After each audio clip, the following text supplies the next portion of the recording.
तो चलिए दर्शकों आगे बढ़ेंगे। दरअसल सोचिए क्या हो जब आप हवा में हजारों फीट की ऊंचाई पर मौजूद हो और आपको यह पता चले कि आप जिस फ्लाइट पे मौजूद हैं दरअसल उसकी लैंडिंग में बहुत ज्यादा परेशानी है और आपकी फ्लाइट हवा में ही लगातार चक्कर काटती रहे। कल एक ऐसी खबर ने देश को कई घंटों तक परेशान करके रखा। यह पूरा मामला है क्या, इस रिपोर्ट के जरिए आपको दिखाते हैं।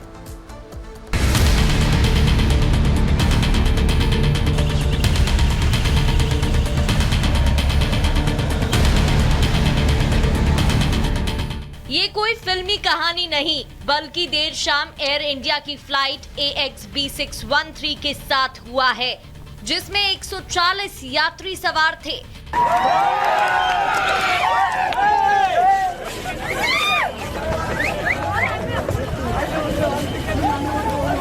जो केरल के त्रिची से शारजाह जा रहा था, लेकिन लैंडिंग से पहले ही हाइड्रोलिक फेल होने के कारण विमान हवा में ही चक्कर लगाने लगा।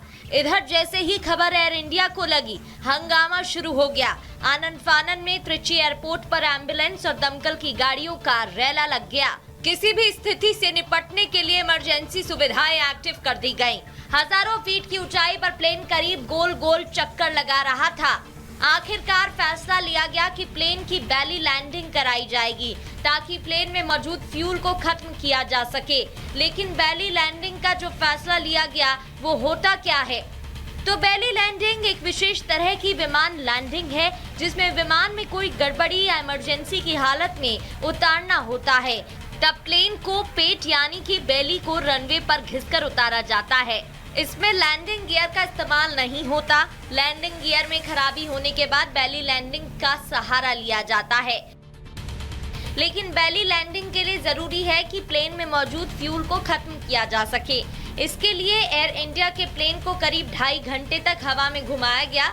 सोचिए जब आपको पता है कि लैंडिंग गियर में खराबी है, दूसरी ओर प्लेन गोल गोल घूम रहा है, तो प्लेन में मौजूद यात्रियों की हालत क्या होगी? इस बीच प्लेन की सफल लैंडिंग के लिए दुआएं होने लगी। दुआओं का असर भी हुआ। आखिरकार वो खबर आ गई जिसका सब इंतजार कर रहे थे। करीब 2.5 घंटे बाद प्लेन की त्रिची एयरपोर्ट पर सफल इमरजेंसी लैंडिंग कराई गई और प्लेन में मौजूद यात्रियों ने और क्रू मेंबर्स ने राहत की सांस ली। Bureau report, Republic Bharat. तो चलिए दर्शकों, गुड मॉर्निंग भारत में आगे बढ़ेंगे और बात समाजवादी पार्टी के सांसद अफजाल अंसारी के उस बयान की करेंगे जिस बयान ने राम भक्तों को कहीं ना कहीं से एक बार फिर से सोचने पर मजबूर कर दिया है। दरअसल मुलायम सरकार में राम भक्तों पर जो गोलियां चली थी उसे अफजाल अंसारी ने एक सभा के दौरान साहसिक कदम बता डाला। पूरी खबर क्या है इस रिपोर्ट के जरिए आपको बताते हैं।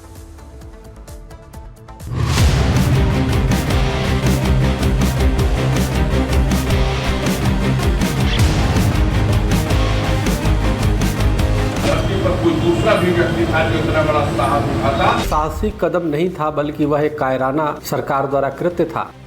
सपा सांसद अफजाल अंसारी का ये बयान उन सभी लोगों को आघात पहुंचाने वाला है जिन्होंने सालों साल राम मंदिर के लिए आंदोलन किया। अफजाल अंसारी की ये शब्द सनातनी आस्था पर एक बड़ी चोट है। पहले सुनिए कैसे सपा सांसद अफजाल अंसारी मुलायम सिंह की तारीफों की कसीदे पढ़ते पढ़ते बाबरी गोलीकांड को एक साहसिक कदम बता रहे हैं। मैं नहीं समझता हूँ कि धरती पर कोई दूसरा भी व्यक्ति था जो इतना बड़ा साहस उठाता।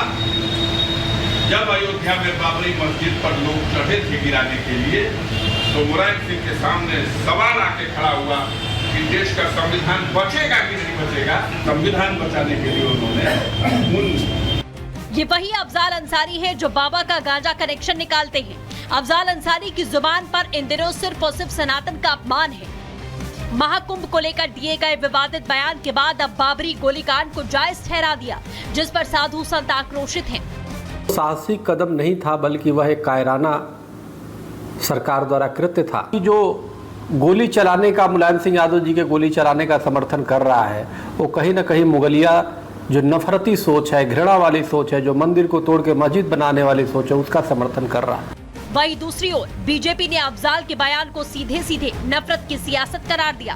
अफजाल अंसारी हो या समाजवादी पार्टी, वो हमेशा से राम जन्मभूमि, भगवान राम और राम के आराध्य कारसेवकों पर शुरू से इसके विरोधी रहे हैं और इसको अपमानित करने का हर संभव प्रयास करते हैं।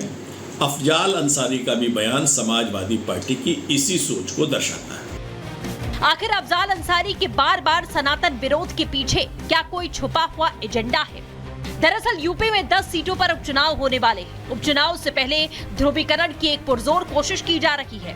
सपा ने अफजाल अंसारी को इसकी जिम्मेदारी दी है, जो उनके बयानों में झलक रही है।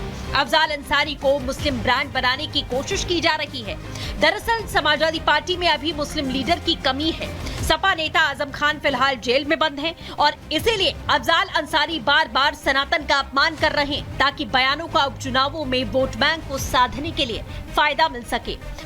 तो क्या यही वजह है कि आजम खान के बाद सपा में मुस्लिम चेहरे के तौर पर खुद को स्थापित करने की कोशिश में लगे अंसारी बार बार भड़काऊ बयान देते हैं, कोशिश करते हैं कि जो कद आजम खान का सपा में था वही कद उनका हो जाए, जो हैसियत मुस्लिम वोटरों में आजम खान की थी वही अंसारी की हो, और इसीलिए बार बार हिंदू धर्म को अफजाल अंसारी निशाने पर लेकर अपनी छवि को चमकाने की कोशिश में जुटे हुए हैं। और इसीलिए अखिलेश के सांसद बाबरी जैसे विध्वंसक गोलीकांड को जायज ठहराकर हिंदुओं के जख्मों को कुरेदने में जुटे हुए हैं। Bureau report, Republic Bharat.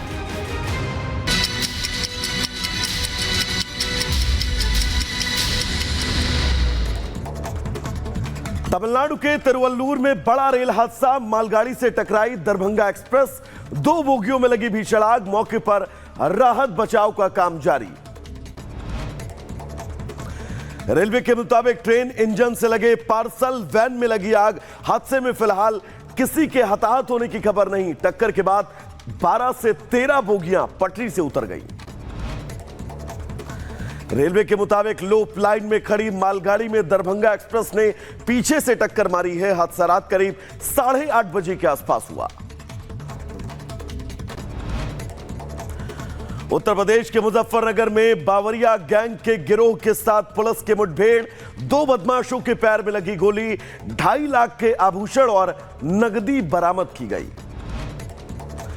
Noida की अमेठी यूनिवर्सिटी के बाहर फायरिंग, पुरानी रंजिश को लेकर छात्रों के 2 गुटों में फायरिंग, गोली लगने से युवक को अस्पताल में कराया गया भर्ती। पुलिस मामले की जांच कर रही है। उत्तर प्रदेश के हापुड़ में बदमाशों ने युवक पर बरसाई दनादन गोलियां, युवक को 2 गोलियां लगी, अस्पताल में कराया गया भर्ती। सीसीटीवी में कैमरे में कैद बदमाश, पुलिस जांच में जुटी। आगे बढ़ेंगे जहां पर आपको बता दें, महाराष्ट्र के नासिक में आर्टिलरी स्कूल में हादसा, मिलिट्री कैंप में आर्टिलरी लोड करने के दौरान ब्लास्ट, 2 अग्निवीर शहीद। तो अगली खबर जहां पर मकान एक जर्जर भरभरा कर गिर गया, मकान गिरने की तस्वीर सीसीटीवी में कैद हुई है।